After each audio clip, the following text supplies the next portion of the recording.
change orientation to the sideways orientation. So I had to restart, which is super annoying. But here I am. Hi, Jess Bennett. Yay!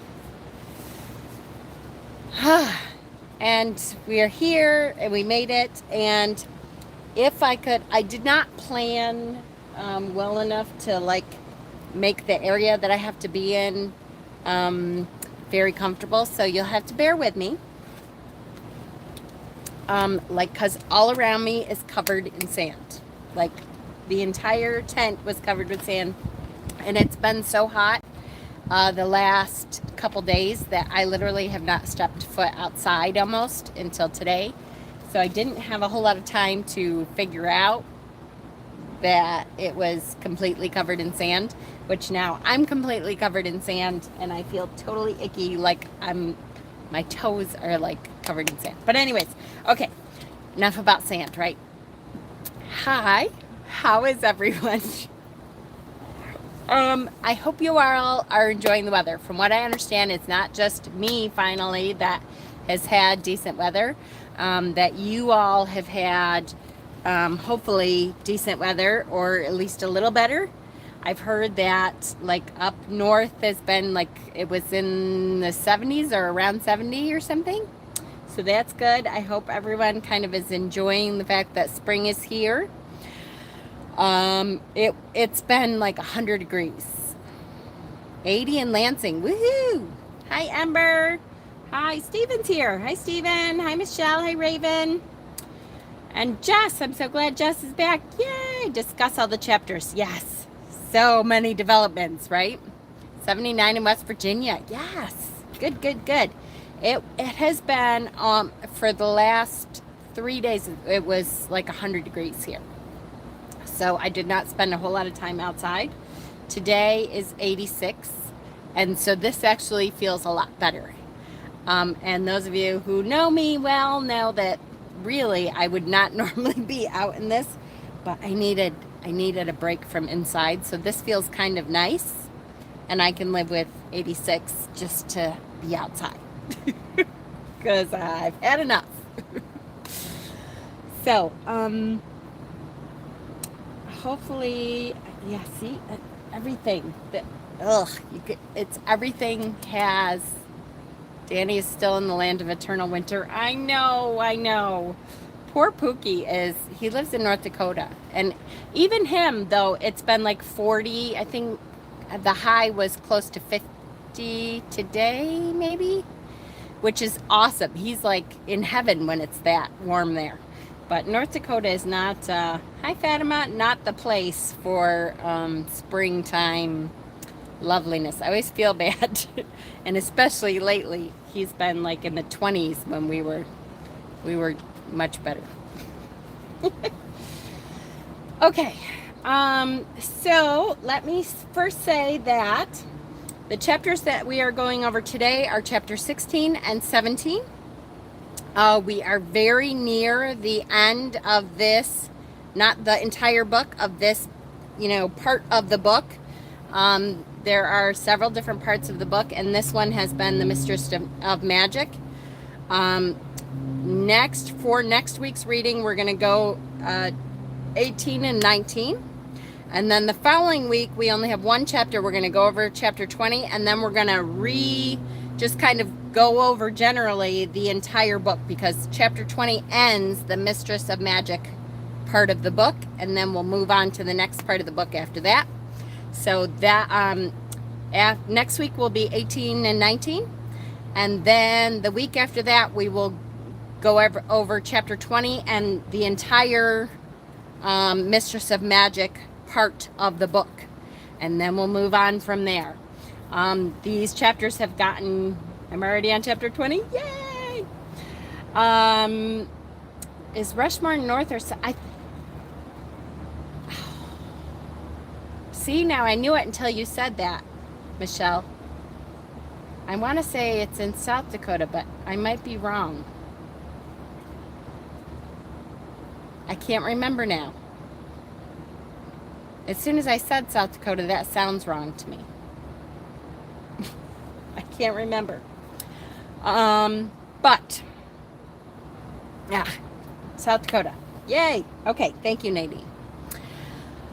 So, I am loving these chapters. We're really kind of getting into the nitty-gritty of the book and of the characters in it. And this whole Mistress of Magic book really does a great job of setting up the history of all these characters that we will be moving on with.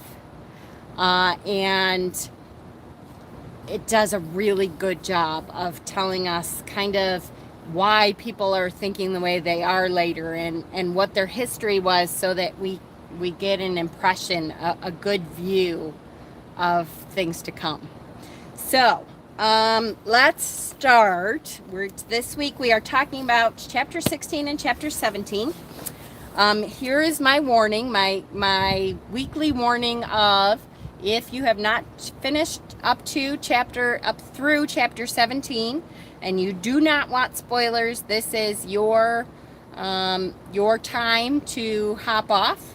Not that you have to hop off, but if you don't want spoilers and you are not up to chapter 17 yet, you may want to hop off. Okay. Having said that, we ended last week with the end of the Great Marriage Ritual. We talked about how they figured out, Morgaine and Arthur figured out that they were brother and sister, and of course both were very upset. Arthur more than Morgaine, and Morgaine was trying to comfort Arthur, right? So in the beginning of chapter 16, Morgaine is headed home. She's headed back to Avalon. They carry her all the way back in, the kit, what they call the kit. She is exhausted. She's shocked. She's enraged. As she kind of heads back, she knows herself well enough to know that she's not as angry as she's going to be. So her plan is, I'm going to go home and confront Vivian before this rage takes over, and ask her. I'm sure all these things are going through her head. Why would you do that to us? I don't understand. What the hell is going on? How could you not tell us? She was afraid. Yes, she wouldn't be able to open the mist. Right. They get back to the barge, and she gets on the barge, and she's so upset and exhausted and doesn't feel well, and in shock and all the stuff that before she raises her hands, she kind of has a moment of, shit, is this gonna work? I mean, here I've done this awful thing, and what if, that drained all my magic because I'm a horrible person, and just, how horrible to have all this stuff going on that she thinks this may not work. Vivian has other ideas. Yes, she certainly does. It does work. She raises her hands, and the boat people kind of look at her like, okay, what the fuck is going on? Are you going to do this or not? And she drops the mist. She gets back to Avalon. She immediately goes to Vivian's little hut, and she's denied. Vivian will not see her. The priestesses at the doorway of the hut say, nope, sorry, she said she can't be disturbed. And she's like, bullshit. Tell her that it's me. Her niece is here, her cousin, however she says it, is here, and I want to talk to her kinswoman. My kinswoman asked if I might come to her. And she gets she doesn't even get to see her. She gets a message back that says, nope, can't do it. Sorry. Tell Morgaine to go at once to the House of Maidens. I'll speak to her when the proper time comes. Which, I don't know about you, but oh my God. That would have completely enraged me. Not only has all this shit gone down, but also she wants to talk to her. She's like, what the fuck? You at least have to talk to me, right? You at least have to tell me what the hell you were thinking. And instead, nope, she won't even talk to her. And not only won't she talk to her, but she sends her away without even seeing her. And it's 10 days. 10 days. 10 days. Now, I don't know about you, but if it were me, that would be 10 days filled with anger, upset. You know, going over things in your head, you start to think like, was it me? What, I mean, going over every conversation. Did she hint that that's who it was going to be? Did I miss something? You know, going over all this stuff in your head over and over, thinking, how stupid am I? Why did I not see this coming? What, am I just not smart enough? Is this, you know, is this really a big deal, or is this just me making more of it? Is it? And she won't even talk to her. That would have pissed me off so bad, I can't even tell you. So, when she finally is called for, 10 days, she's delaying, right? She delays the anger. 10 days later, she finally gets called for. Okay, we want to see you now. And she goes, and she can't immediately talk to Vivian anyway. Why was she called for? Who is she called to meet? She finally gets into the, you know, Vivian's door, and she can't even talk to her right away because she's really there to meet someone else. Who is she there to meet? And wait, 10 days would have killed you? Yes. Oh my gosh, Stephen. Right? I would have been like, nope, I'm going to break into your house. I agree, Raven. She may have thought Morgane would process during that time instead of only seeing rage. Yeah, she didn't know her very well, right? The next Merlin, Kevin the Bard. Yes. So she gets to meet Kevin, and she comes in, and Kevin is there, this person she doesn't know, and he's playing a harp. And it's beautiful, but Vivian is pissed, obviously, and she doesn't really, you know, she's like, okay, this guy's here playing a harp, whatever. So she kind of walks in, and she knows that it's kind of rude, and everybody stops and looks at her. You know, you can see he's playing the harp, and I can see, at least in my mind, I can see this. She stomps in kind of like, okay, bitch, I am here. You called for me. I have things to say to you. And everybody kind of stops, and it gets quiet and looks at her like, okay, yeah, it was kind of rude, right? And the Merlin is looking at her, and Kevin's looking at her, and Vivian's looking at her, and everybody thinks, well, that was super rude.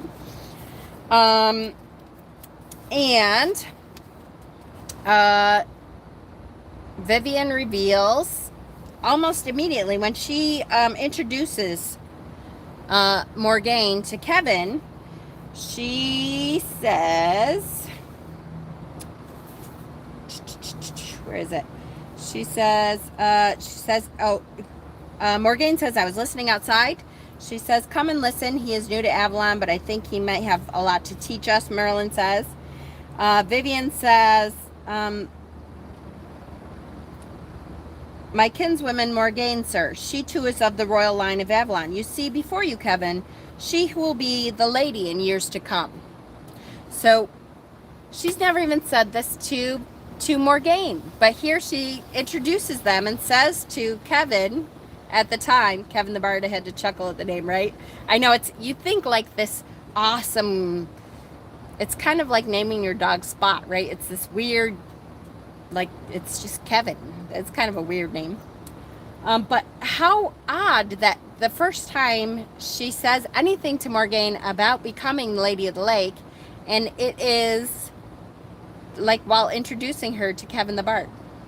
That's super weird that she wouldn't have said anything to her originally. She just says something. Is this, so to me, this looks like super light. Does it look okay to you? Is it just because I'm outside in the sun and I can't see very well anyway? Anyways, so yes, so she suddenly realizes, oh my God, this is the first time she's heard I'm going to be Lady of the Lake. What the fuck? So it kind of throws her off her game for a second, I think, and perhaps Vivian meant to do that. Yep, to deflect Morgane's anger, right? To kind of throw her off and go, oh, okay, and maybe perhaps to remind her, like, you're here for a reason. So embrace that reason, embrace the fact that you're going to have responsibilities and maybe you don't see what's coming, but I have, tried to set this up for you for a reason. There's a reason for all of this. She reveals that she's going to be Lady of the Lake. Perfect. Let's talk about Kevin. So Kevin is here. Our first impressions of Kevin. Kevin is foreign. We hear that he speaks with kind of a foreign accent. I can see you good. Oh, good. It's sunny. Yes, it is very sunny around me, so I'm good. I'm glad that you can see me because I feel like I'm kind of misty, but I think it's this behind me, which is, I'm sure, full of sand. Everything here is full of sand. Squirrel. Yes. So we see that Kevin speaks with obviously kind of an accent. So we know that he's not originally from Avalon or from the area because he has kind of a foreign accent. We see that he is a young bard. He's wearing bard's robes. It's waiting 10 days may make it late for abortion herbs. Okay, we don't know that she's pregnant yet, though, Michelle. You read ahead. But yes, she is pregnant, in case you guys didn't know. We see he's young. He's about 30 years old. You're in the midst of Avalon. I am in the midst of Avalon. Yay! He is somewhat disfigured. We see that there's some disfiguration. We don't see immediately. We don't see the means of disfiguration yet. We see that he's a little awkward in his wording. We see he has very, very blue eyes. That's one of the things that draws Morgaine to him, is like his eyes are this incredible blue. Hi, Leon. And we see that he's playing a huge, huge harp, which is very different from the harps of Avalon, what is normally played in Avalon. And so he's awkward. He's not used to decorum, maybe, is how you would say. He's very straightforward, and he says things like he means, which is a little different than what we're used to. What does Kevin call his harp? He has a name for his harp. And the dialogue after he talks about the name, I think is great. So we are going to read a little bit of that because I love that his name for his harp is hilarious. And the dialogue here is just really funny. My lady. That's right. He calls his harp my lady. And Morgaine is looking at the harp and he says, "You're admiring my lady." He ran his hands caressingly over the dark wood. "I named her so when she was built for me.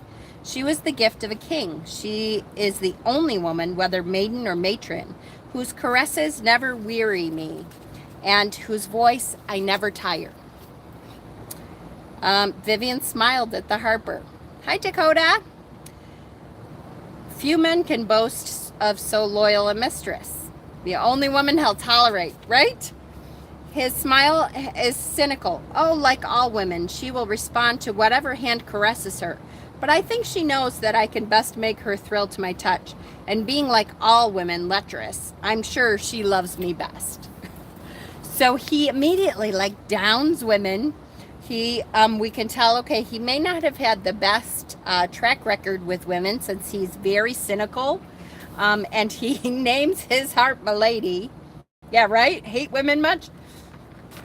People answering, I have no idea what they're talking about. Oh, sorry, Jess. Jess, if you click the live button in the top left, it'll bring you up to where we are. So people are walking their cats on a leash. That's hilarious. Okay. So we see that he's very, he's not a lover of all women, right? He obviously has had some kind of issues with women in the past. Super smart thing to say on an island of women, right? Like, okay. Hi, Kimmy. So Vivian says, it sounds to me as if you had no good opinion of women who are flesh and blood. And he says, why? So I have not, lady, save for the goddess. So except for the goddess, he is still respectful. Vivian is the lady of the lake, represents the goddess. He spoke the words with a faint lilt, not quite mockery. I am content to have no mistress but my lady here, who never chides me if I neglect her, but is always the same sweet paramour. So again, he very not great with the women, right? He's very cynical about women. He, yay! All right, Jess, welcome to the live version. Okay, so yeah, he's not real thrilled with women. Obviously, he doesn't have a great track record probably with women. He is a masterful harpist, masterful, and he starts to play again, and Morgane can't hide her tears anymore. So the music is such emotional stirrings, it creates such an emotional stirring that Morgane starts to weep, and Vivian starts to weep. Morgane pulls her veil over and begins to weep, and Vivian grabs her hand. They're holding hands, and both are weeping, which I love this vision. Again, it's great to really think about.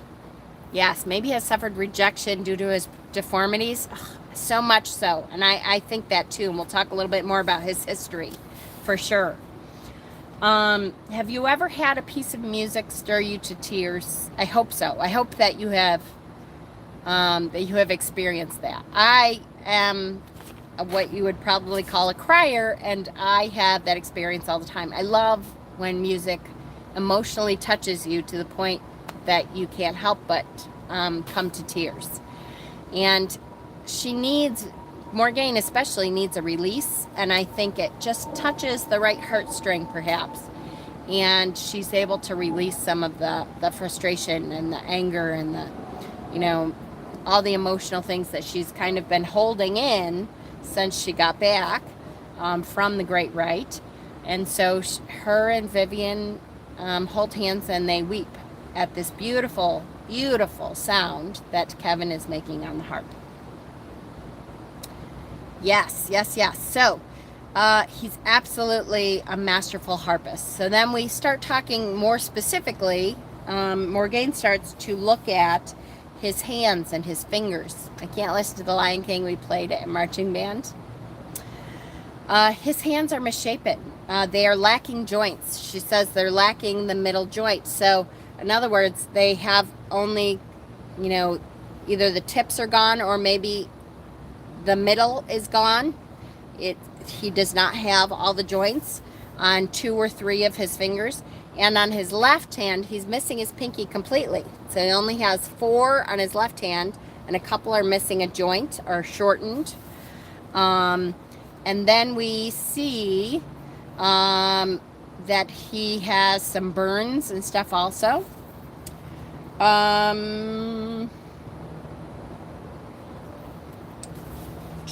Where are we? Misshapen.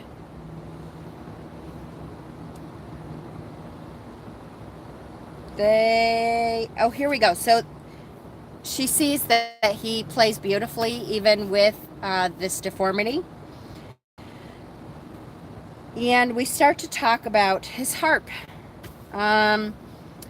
They say, I have never seen one.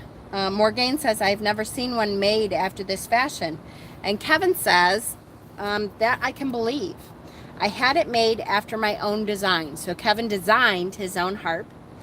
The harper who taught me my craft threw up his hands in horror, as if I had blasphemed his gods, and swore it would make an unholy clamor, fit only to frighten away enemies, like the great war harps, twice as tall as a man, that were dragged in on carts up on the hills in Gaul, and left there in the wind to make ghostly noises, so that they say even the legions of Rome were frightened. And he says, well, I played one of those war harps, and a grateful king gave me leave to have the harp made exactly as I chose. And Taliesin says he speaks the truth. Though I did not believe it when I heard it first, what man immortal could play one of those monsters? And Kevin says, I did. And so the king had my lady made for me. I have a smaller one to the same design, but not so fine. So let's talk about war harps, first of all, because these war harps were rumored. We haven't seen a whole lot of evidence of the war harps, but what we have heard through history and through writings is that they used to have these massive metal harps that were over 10 feet tall, some say closer to 20 feet tall, and they would bring them to the top of the hill when they were going into battle, so that when the wind blew through them, they made eerie sounds to scare their enemies. Sounds that, would make them think that they had their ghostly ancestors on their side. Which I love. The pictorial image in my head of that is just amazing. I love that. And then to think of that going on, and Kevin somehow figuring out how to actually play these war harps, and the king being so grateful, like, oh my gosh, you actually could play this huge, massive harp. Trains. We have a lot of stuff going on, just so you know, in case there's a lot of disruption and background noise and stuff. Coachella is in the town that I'm in. If you don't know what that is, I kind of knew a little bit till I looked it up, but it's a huge concert that lasts for 2 weeks, and apparently all kinds of celebrities come in and stuff, so the whole campground is booked for 2 weeks, and it's super busy here, and there's all kinds of stuff going on in town and stuff, because they're getting ready for Coachella, which starts this weekend. Anyways, so trains are constant. Yes, so just the vision of Kevin and the war harp, and the king being so impressed and so grateful that he found a way to play this huge, massive war harp, that he says, you can have one made any way you want. You pick it, and I will have my greatest harp maker make this harp for you. And so Kevin does. He has this gorgeous, incredible harp made for him, that is very different from any harp that Vivian or anyone, or Morgane or anyone has ever seen. It's bigger than anyone has seen. It is made of a darker wood. It has the bone of some animal, which I can only, in hearing the description, I think kind of tiger or something, in the design, and it's this huge, massive harp, not as big as a war harp, but the one he has made for him is much bigger than what they normally play in the day. So, super interesting. I really like that part. So, where am I? Yes. So we just discussed the war harps.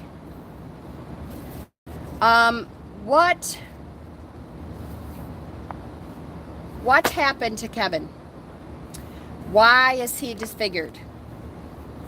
We find out he is disfigured because, hi Donna, his house, when he was 6 years old, when I was 6 years old, the house where I lived was burned over my head by the Saxons, and I was pulled out too late. That's right, he was in a house fire, yes. No one thought I could live, but I surprised them all, and since I could neither walk nor fight, they set me in a corner and decided that with my broken hands, he spread them out quite dispassionately, perhaps I could learn to spin and weave among the women. So not much respect for him after that, right? They kind of said, here, maybe you can help the women out or something, since you're never going to make it, make anything of yourself real just sit with the women and maybe you can spin or something, because, you know, what they do is so nonchalant and boring and not important. So again, he's grown up in this culture that women were not respected, obviously. But I showed small disposition for that. He couldn't do that.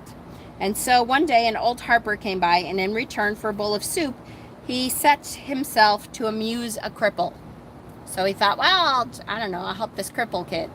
Again, not that they respected him or wanted to help him, but in Kevin's eyes at least, it was, I'm just going to amuse myself. I'm bored, so I'll try to amuse myself by, you know, I don't know, trying to teach this cripple kid something about the harp.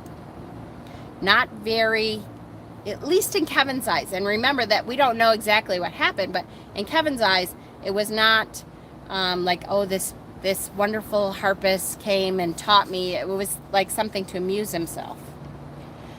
When he showed me the strings, I tried to play, and I did make music after fashion. So he got his bread that winter and the next by schooling me to play and sing, and said he could put me in the way of earning a livelihood with my music. And so for 10 years, I did nothing but sit in the corner and play. 10 years. Until my legs at length grew strong enough that I could learn to walk again. So again, this is something he's doing for himself. He does not credit a whole lot of other people with helping him. Even the people who did help him, he does not see them as respecting him. He sees them as, you know, it's just something to do. He's not very respectful for sure.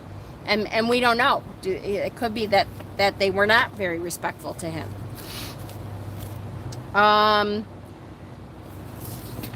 Where am I? So then, after we learn all of this about him, finally, Kevin says, here I find myself, but you haven't told me why you bade me attend you, Lord Merlin, nor these ladies. So Kevin finally says it. Okay, what the hell am I doing here? It was nice to play for everyone, but what am I doing here? Why did Taliesin bring Kevin and come to Vivian, the Lady of the Lake? What was the point of bringing everyone together? And Vivian says, have you had a warning, Father? I love this part. It was important to me because it talks about, and hold on, let me say it first. Squirrel. Have you had a warning, Father? No, my dear. I would not waste the sight on such a matter. We do not consult the gods to tell if next winter will bring snowfall. So again, there's so many little, this is what I mean to hear the news of the king. That's right. I have said many times before, and you will hear me say many times after, during our study of this book, that this book really brought to me a lot of the tenets in what I believe in my faith system. In my journey as a pagan, the tenets of my pagan faith and some of the reasons why I believe what I believe were really laid out to me. And it's funny, rereading it, I can see there's things that are pointed out that I think, oh, maybe that's why I believe this. This is one of them. That perhaps when you use divination, when you use the sight, when you use tarot, when you use whatever divination form you use, it is not for the petty little things. You shouldn't be using divination for things that you really know already, right? So it's not for like changing the universe's mind. It's Merlin says, I would never, his exact words were, we do not consult the gods to tell if the next winter will bring snowfalls. So that's something that we know is going to happen. So why would you waste the sight? Why would you waste the divination on something that you know is going to happen? Do not depend completely on forms of divination for such mundane knowings, right? That's not to say that you cannot pull tarot cards every day, or you cannot, but I see there is something to say for, like I've seen people come to me and ask for a reading, and I've talked about this before when I was at work, and I had a specific person that I can think of that every time I worked at this one specific place, she would come and ask me the same question. Can you pull cards to find out about me and my boyfriend? Like for months and months and months and months. Can you pull cards to find out how me and my boyfriend are doing? What should happen to me and my boyfriend? Over and over and over and over. And it got to the point where I was like, why am I, the cards say all the time, this is what's going on, this is what you should do. And they find different combinations to say that, but it's always the same reading. It's not changing. But some people depend on the cards because they either don't want to hear it or they want to change it. They're trying to change it by just rereading the same question over and over. Or they're trying to change something that they know to be true by pulling cards, even though they know that's not going to change it. So that's something that is, again, a tenet for me in my faith, in my paganism, in my specific walk. Dependence on divination is wrong. Exactly. Suck it up and dump them. Exactly. It's not something that I use lightly as, as a crutch. You should not use it as a crutch. So I just wanted to point that out because I thought that was an interesting way to say that. But yes, okay, so they bring him there because they want to talk about the fact that it is a sacred thing. Exactly. They want to talk about the fact that Uther Pendragon is dying. Uther Pendragon has been stabbed. He has an infection. He lies dying, and they need to discuss the fact that Arthur needs to be put on the throne. And Taliesin says, I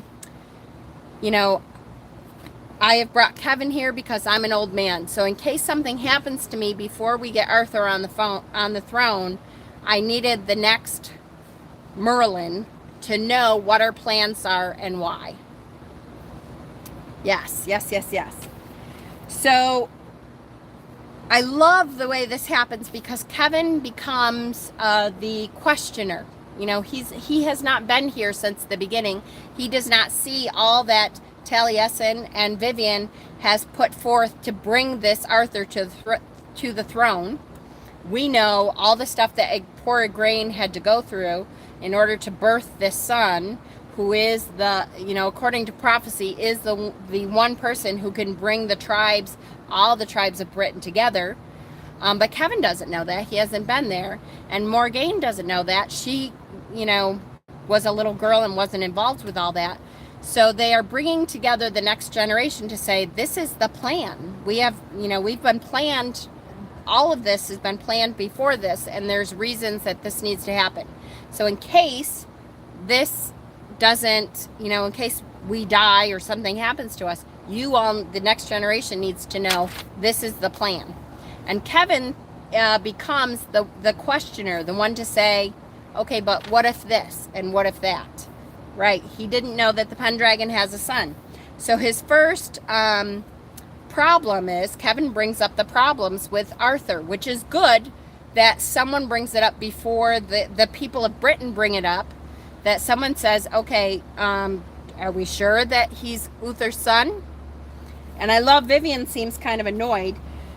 Kevin says, I've never heard that the Pendragon had a son, or has he recognized that son his wife bore to Cornwall, Gorlois, soon after they were married? Uther must have been in unseemly haste to marry, if he could not even wait until she bore her child before taking to his bed. Vivian is kind of annoyed, doesn't really want to hear it. She's like, nope, the young prince is the son of Uther. None may doubt it, nor will doubt it when they see him. So Vivian, of course, her first thought is, as soon as they see Arthur, they're going to know that it's Uther's and not those people who have seen it, and not Gorlois, because he looks like Arthur, or he looks like Uther. Arthur. He looks like Uther. You have to remember, though, that most people had never met the king. So Vivian may say that, but a lot of Britain's people are going to be saying that because they've never met the king. Most people did not have cause to stand in front of the king at the time, so they wouldn't know what Uther even looked like. She says that, and Kevin says, oh, well, it's good that Uther hid him away then for his son by another man's wife. And Vivian, no, Igraine is my sister. She's the royal line of Avalon. This son of Uther and Igraine is the one whose coming was foretold, and the king who was and will be. Already he has taken the antlers and been crowned over the tribes. The great right that just happened. So then Kevin says his other if. He says, what king in Britain do you think will accept some boy of 17 to be high king? Kevin asks skeptically. He could be brave as the fabled Cuchulainn, and they would want a warrior of greater skill. So Cuchulainn was a great warrior of the tribes when the tribes took over and defeated the Fae folk. And so he says he could be, as Cuchulainn. That doesn't mean that they will follow him. He's young and he hasn't been tested. And so what is it Vivian's solution to that? Vivian has a solution in mind, that people will accept him. And she says, first of all, that he was sent away to learn about war. He went to Actorius. And second of all, yes, that they are going to give him a great sword. She says, I have a sword for him, a sword out of legend, never before wielded by a living hero. And for that sword, I shall exact for him a pledge. Now, this is really important. This is going to be Excalibur. And in order to give him Excalibur, which is a fabled sword even back then, she's going to require him to take a pledge. And this is a really super important part of the entire book. So is that we know what this pledge is, which is, I shall exact for him a pledge. I shall swear him to be true to Avalon, despite whatever the Christians may do. Then perhaps the tide will turn, and Avalon will return from the mists, and it is the monks and their dead god who will go into the shadows and the mists, while Avalon shines again in the light of the outer world. So Vivian has seen this prophecy. The Merlin Taliesin has seen this prophecy that Arthur is the only one who can unite the kingdoms of Britain in order to defeat the Saxons. They also believe that in order for Avalon to continue, that Arthur has to be king, and that his ability to join the tribes will pull Avalon from the mists.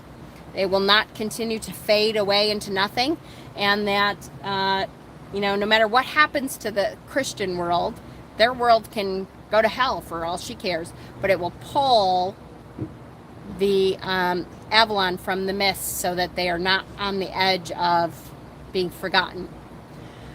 Yes, and what happens? They say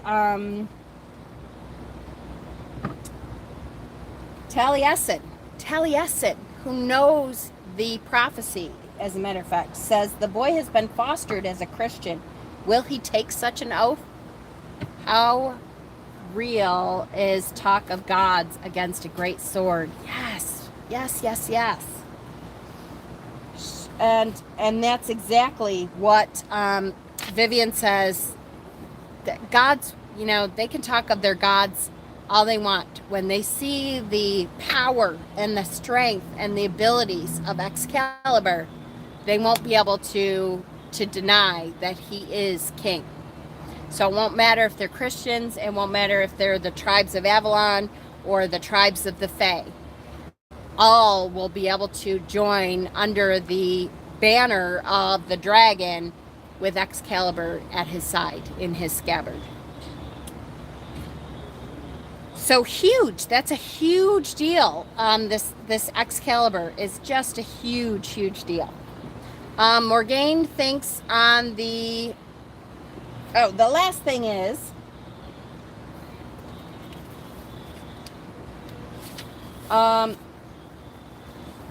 the last thing is in chapter 16 anyways, is that Morgaine says she's going through and she's thinking about as they're leaving. Kevin's packing up to leave. She says, or she doesn't say, in her head she says, with my brother, it did not matter when we were priest and priestess, God and goddess, joining under the power of ritual, but in the morning, when we wakened and were man and woman together, that was real. That was the sin.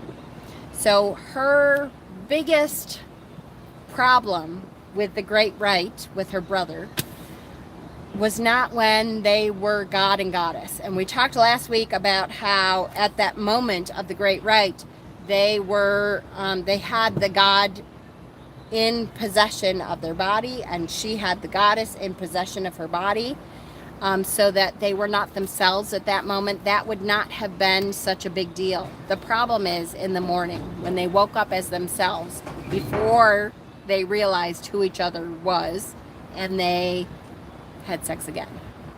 That is the thing, the morning after, that is the sin to both of them. Both of them are in absolute horror over that ending. Yay, more news. And so she finally gets to say something to Vivian. And she says, are you truly acknowledging that there is anything on the face of this earth which you feel is not yours to order? I thought you believed that yours was the will of the goddess and all of us are puppets to serve you. And Vivian is confused, which this just cracks me up. It shows you that when you feel that you're in the right, sometimes other people's perception doesn't even occur to us. When we know, she knows the prophecy, she knows, that she had good intentions to make sure that the royal blood ran true, so that there was no question of who was on the throne. She has no concept of what her problem could be. She doesn't even, it doesn't even occur to her that Morgaine could have an issue. She says, you must not talk this way, my child. You can hardly mean to be so insolent to me. Are you kidding? What are you talking about? If Vivian had responded to her words with arrogance, it would have hardened Morgaine's anger into explosion, but she doesn't. She responds in gentleness. She said, Vivian, why? And felt shamefully that tears would rise again to choke her. Now Vivian's voice was cold. She said, did I leave you for too long among the Christians? After all, with their talk of sin? Think, child, you are of the royal line of Avalon. So too is he. Could I have given you to a commoner? Or could the high king to come be so given? So again, she is so in the right in her mind that there is no other solution. Of course, this is the only way. This is the only way that she can even think would make it so it was unquestionable that there was royal blood. And Vivian is also thinking of the royal blood to come, which we will find out later that poor Morgaine is pregnant, based on the great rite. And she says more to her. I believed you when you said I believed it was the doing of the goddess. And Vivian says, why, so it was. But even so, I could not give you to anyone unworthy of you, my Morgaine. Her voice was tender. He was so young when you parted, I thought he would never have recognized you. I regret that you recognized him, but after all, you would have had to know sooner or later, and he need not know for a long time. She doesn't even realize that Arthur knew. And Morgaine tightens her body against the rage. He knows already. He knows. And he was more horrified, I think, than I was. And Vivian sighs. Well, there's nothing we can do about that now. Done is done. And at this moment of the hope of Britain, it is more important than your feelings. It is more important than your feelings. Poor little Morgane, who doesn't see the whole picture.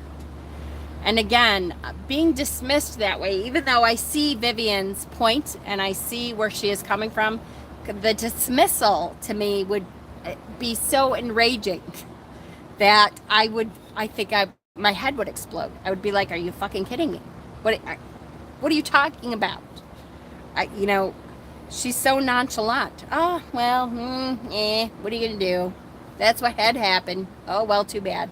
So sad. Boo-hoo. And she's not dismissive like that, but I'm sure to Morgane it felt like, I can't believe you don't get this. What is the matter with you, right? And that is the end of 16. So then we go into 17. We see in chapter 17, the beginning of 17, that it is the dark moon. I thought, again, there's all kinds of little tidbits about the rituals of Avalon, about the belief system of Avalon. I'm getting, hate it, getting all this sand on my computer. All the little things, I'm going to try to point out when it's a ritual or a thing that happens. Typical treatment of a princess. You have to have a prince for the better of the country. Yeah, right? So all those little things, it starts, the moon was dark in the sky at this time. So what happens in Avalon when there's a dark moon? This was interesting to me. This was a part of their magical life, a part of their ritualized life during the dark moon. There's a teeny tiny baby. Please tell me there's an adult following her. I hear them. Yes, okay. The mother in me goes, oh, yeah, she's, okay. When there's a dark moon, the moon was dark in the sky at this time, so the young priestesses were told in the House of Maidens, the goddess veils her face from mankind, taking counsel of the heavens themselves and the gods which lie beyond the gods we know. So in Avalon, at the time of the dark moon, they do not perform rituals.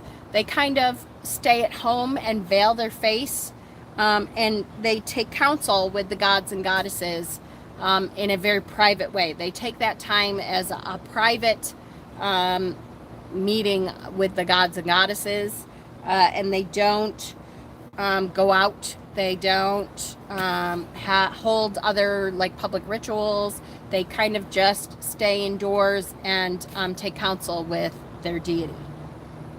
Vivian stays in bed, exactly. And so Vivian has a ton on her mind, and she gets up and she goes out to the garden, and she has all these things on her mind. She feels bad. She doubts herself. She feels bad after, as we all do, after people are yelling at us or we get into an argument, and you start thinking about the argument later and you think, oh, wow, I feel really bad that she felt like that. Vivian feels terrible that here Morgane is blames her for this awful stuff, and she feels terrible because Morgane is the only person that she's ever truly loved, that ever truly loved her. And she feels terrible that Morgane basically hates her now, and that she doesn't understand where she came from, and she knows that she screwed with the grain, even though it was the goddess's will that she messed with the grain the entire time, and all the stuff that she put a grain through. Is this really what was supposed to happen? And she's kind of torturing herself. And so she gets up, she goes out to the gardens, and she feels a little bit better about it. This will bear fruit in time. And suddenly she has a vision. What does Vivian have a vision of? Oh, first of all, Vivian has a lot on her mind. She loves Morgane. She feels bad. She's worried about Arthur. Is he really ready?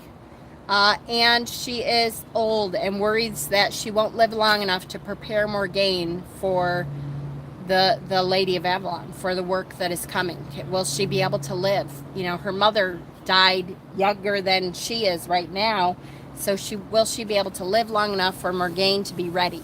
She doubts everything.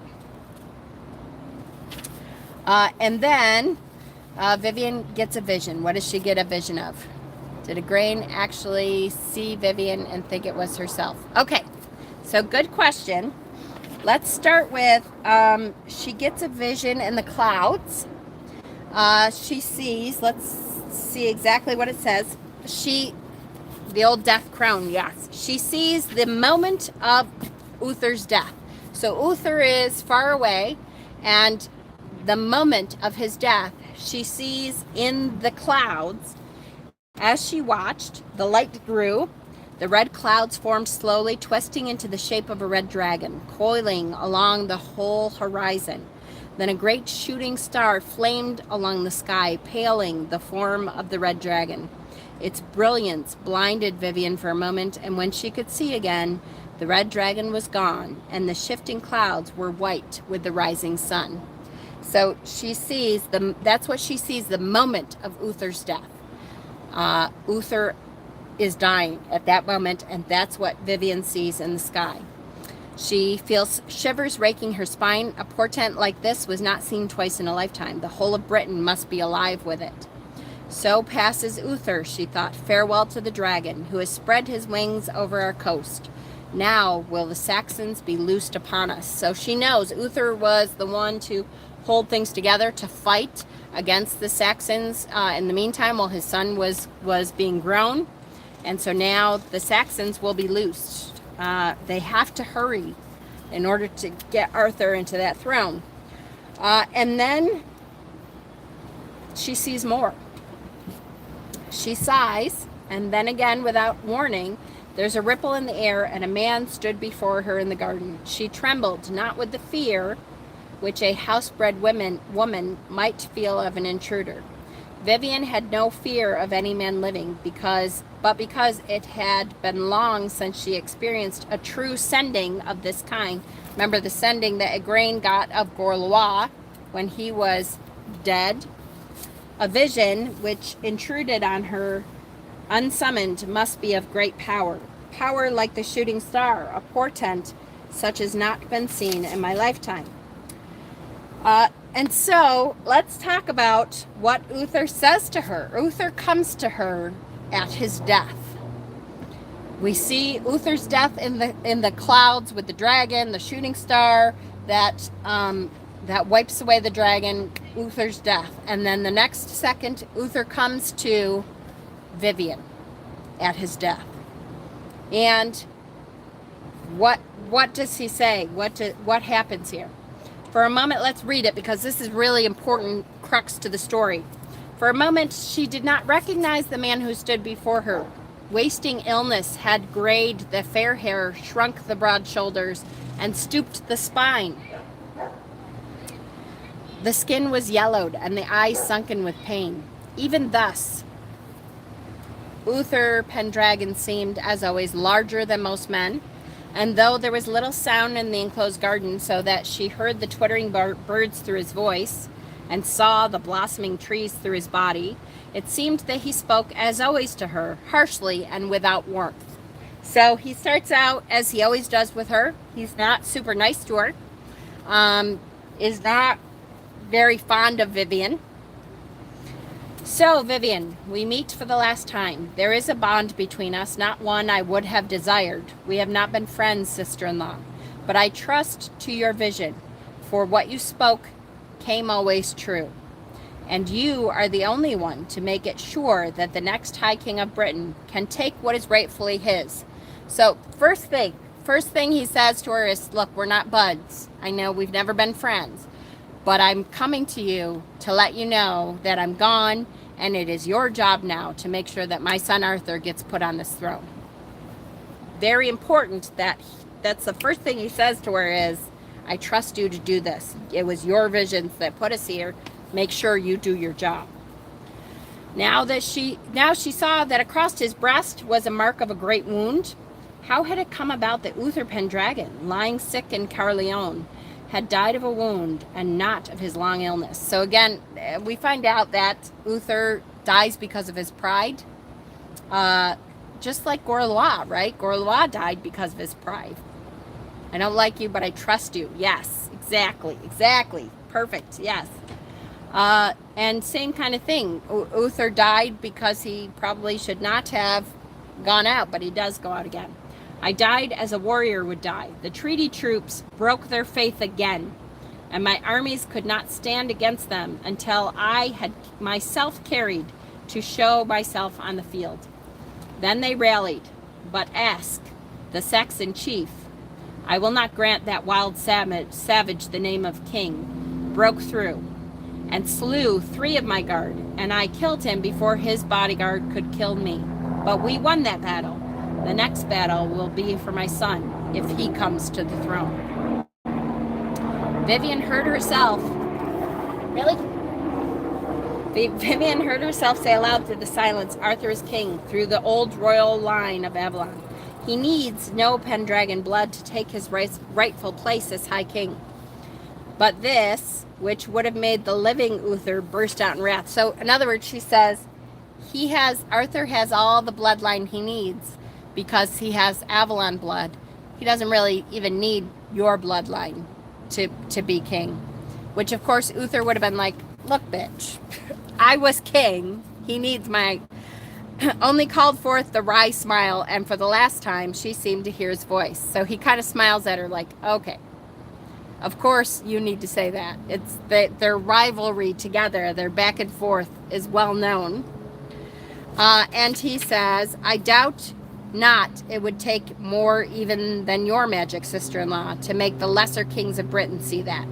You may think scorn of the Pendragon's blood, but it is upon that Merlin must call to put Arthur on my throne. So he says to her, okay, hold your horses, sister. He still needs to be my son. So tell Merlin he needs to call upon the fact that he's my son in order to put him on that throne. And then before her eyes, the form Uther Pendragon faded. Before her stood another man. And here's where the little bit of confusion, right? Even I was like, okay, I'm not quite sure here. Before her stood another man whom the living Vivian had seen only in dreams. And in a searing moment, Vivian knew why no man had ever been more to her than duty, or a path to power, or a knight's pleasure. For a moment she stood in a land drowned before the ringstones on the Tor were raised, and about her arms, she wore twinning golden serpents. The faded crescent burned like a great horned moon between her brows, and she knew him with a knowledge that went beyond time or space. She cried aloud with a great mourning cry for all that she had never known in this life, and the agony of bereavement unguessed until this moment. Then the garden was empty, and the birds twittered mindlessly in the damp silences of the mists that concealed the rising sun. Okay, so let me tell you what I think. I don't know for sure. I don't know how to answer that question. There's one of two things. Either Vivian sees with a grain's eyes the Uther of Atlantis, right? She sees for the first time, and Grain has never told her that they were soulmates before. They were twin souls in past lives. So either she sees through a Grain's eyes finally, oh my gosh, this is the great king. And a Grain's connection to him so great that she will be mourning, which is what I think happens. If it was her own eyes, was she looking upon her lifetime's love or her God that she has seen through dreams and through, many times when she has gone through the great rite herself, she sees this God before her or her great love? I don't think so. I think that Vivian was actually a soulmate. That is possible because of what they talk about later. The fact that they say that Vivian has never known love. This was the reason that she's never known love. There does seem to be a possibility that that is so. Except she also talks later about seeing Igraine mourning and knowing the mourning that she's going through. So, where am I? And far away in Caerleon, Igraine, knowing herself widowed, cries out for her love. It is hers to mourn him now. Vivian caught for support against the dew-drenched bark of the great tree and leaned against it, wrung with unexpected sorrow. He had never known her. He had disliked her, had never trusted her until the very moment of his death, when the mortal disguise of one lifetime fell away. Goddess be merciful, a lifetime gone, and I never knew him. So you're right, now it really does sound like it's much more her love than it was seeing through Igraine's eyes. A lifetime gone, and I never knew him. Gone again, and will I know him again when we meet, or will we walk blinded again, passing each other by as strangers? But there was no answer, only silence, and Vivian could not even weep. Another private plane, probably another damn celebrity. Igraine will weep for him. I cannot. So everybody says hello, Peter and Puppy. Hello. Goofy. So yes, so it's funny. You hate to see it that way, but I think perhaps Igraine needed to see that in order to feel that she was connected to Uther at the time, but perhaps in reality it was Vivian's soul who was really connected to Uther's in past lifetimes. And I think at some point it says blah,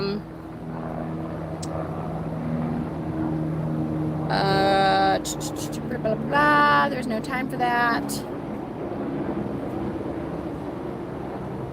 At some point in here, she says it's up to Igraine to mourn him, and I don't have the time for this. And the fact that Uther came to me at his passing, Igraine never needs to know that. So it does sound like they allowed Vivian to think that she was the goddess that was connected to Uther in past lifetimes, but in reality it was probably Vivian. Okay. After this, Vivian still needs to see what's going on in the real mundane world. So she goes to the well. She talks about, should I get Raven up and get the mirror? And she's, nah, I'll just walk up to the well. So she goes up to the well. She said, and she's worried about, will she be able to see with the sight at the well? She knows she's getting old, and that as we get older, it's harder to see. Sometimes with that gift of sight. For a moment, she saw only ripples across the pool's water and clenched her hands as if she could force a vision. Then slowly images began to form. Very cool, these images that form. We see a lot of the future here, and without having read the book before, I don't want to ruin some of these, but these are actual prophecies that do show up in the book. So perhaps when we're done with the book, we can go back and look at Vivian's visions here and pick out what we can figure out, right? She saw the Merlin going up and down the length of land on his hidden ways, now as a druid and bard as befitted the messenger of the gods, now as an old beggar or peddler, or as a simple harper. The face began to shift and change, and she saw Kevin the bard, now in the white robes of the messenger of Avalon. So she sees Kevin becoming the messenger of Avalon after Merlin, after Taliesin. Now in a nobleman's dress, confronting the Christian priests. And there was a shadow behind his head. He was circled in shadows, the shadow of the oak grove, the shadow of the cross. She saw him with the sacred cup of the Druid regalia. Remember, we talked about the Druid regalia, which is a cup, which is very specific things. She saw the young Arthur, his brow still stained with the blood of the stag he had fought and slain, and Morgane laughing, crowned with flowers, her face marked with blood. So she sees the great rite that has happened. She did not want to see it and willed ferociously to turn her eyes away, but she didn't want to break the flow of the visions. She saw a Roman villa and Arthur standing between two boys. One was her own Lancelot, her younger son. She supposed the older was Arthur's foster brother, Caius, the son of Victorius. Victorius is the one that Arthur grew up with, where he went to go be fostered. She supposed the older, she saw Morgause surrounded by her sons. One by one they knelt at Arthur's feet. Then she saw the Avalon barge, draped in black like a pall, and Morgane in the prow, only Morgane was older and weeping. Impatiently, Vivian passed her hand over the surface of the water. This was no time to stand here seeking guidance from visions which seemed to bear no meaning for the moment, for this present moment, right? And she walked back towards the hill. She didn't see what she wanted to see, in other words, and says to her attendant, dress me, send for the Merlin. He must ride for Carleon, and bring the young Arthur to me here before the moon is more than a day old in the sky. There is no time to waste. And that brings us to the end of chapter 17. So she sees many portents of what is to come, but not what she's looking for initially, which is Arthur on the throne. She sees that, okay, it happens, but she sees much into the future, and not how it is that this is going to happen, that Arthur is going to be put on the throne. And so that's the end of 17. We are going to read 18 and 19 for next week. Same bat time, same bat channel. 18 and 19 for next week, and then we will save chapter 20 is the last chapter for the first book here in the Mists of Avalon. It contains, I think there's 4 separate books. The one we've been reading is the Mistress of Magic. Chapter 20 ends the Mistress of Magic, and so we're going to read 18 and 19 for next week, and then only one chapter for the following week. And then just kind of go over some of your notes, go over, reread a couple important chapters, because we're going to talk about the entire first book, Mistress of Magic, the following week. Sound good? Click the like button, first of all. Is everyone up to date? Does anybody have questions? Does anybody not understand anything? There was a lot in these couple chapters. The last couple weeks of chapters have been a lot of meaty stuff going on, and a lot that brings us to, the future with the Mists of Avalon. Keep an eye on the event pages. If you are on Facebook, I try to post some stuff in the event pages, pictures and songs and stuff that have to do with what we are talking about at the time. No questions at all. Think about any questions that you have in 2 weeks. That will be a great time to bring up any questions that you have about the book so far. We'll kind of go over general discussion of the book so far. We'll go over lots of questions and the questions that we have gone over before. Love tonight's discussions. Thank you for spending time with me. I appreciate joining everyone. Yay! I miss you, Jess. We are going to be here for at least next week.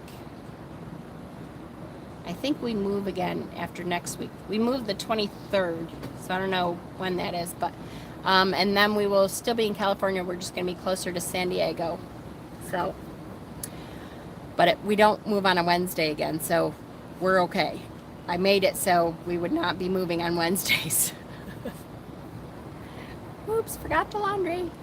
All right, I appreciate you guys so much. I love this. I wanted to go on and I keep talking about the beginner videos. I have, I had a great thought for what I was going to name them this morning. I should have wrote it down because I always think, oh, I'll remember that.